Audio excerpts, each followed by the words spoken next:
काय झालं? अहो यांनी ना माझ्याकडून नवीन गाडीसाठी 25,000 किळकिळीपणे पैसे घेतले. तुम्ही याला दिलेत कस काय? हो शेजारी तुमचं काय काम आहे? हो, तुम्ही तुमच्या घरी आमचं बघून घेऊ आम्ही. तुम्हाला सांगतो तुमच्याकडून नव्या गाडीला पैसे नाही, खटारा विकत घेतला 2,000 रुपयाचा यांनी. हो हे शेजारी आग लावेत यांनी अक्षरशः माणसात माणूस नाही ठेवलं, गावात गाव नाही ठेवलं. तुम्हाला सांगतो ह्यो आहे ना मेहनत करून पैसे देऊ शकत ना, तुम्ही ना घरावर ताबा टाका.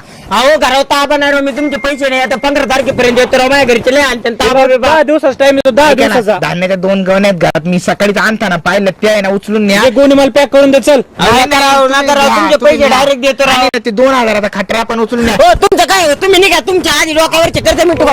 सापडत नाही ती खटारा माझ्या घरी एक धान्याच तुम्हाला गाडी बांधून दे चल. स्कीमा मधून आहे ना 5-6 हजार आले, ते पण खात्यावर नका काढून राव, मी ना कंपनीत कामाला जातोय, तुमचे पैसे देऊन टाकतो एवढ्या वेळेस, माफ करा. उद्यापासून मी तुम्हाला येतेच. अरे नाही देत पैसे तू, 5 महिने झाले तू पैसे द्यायला माझे. देतो, नक्की देतो राव.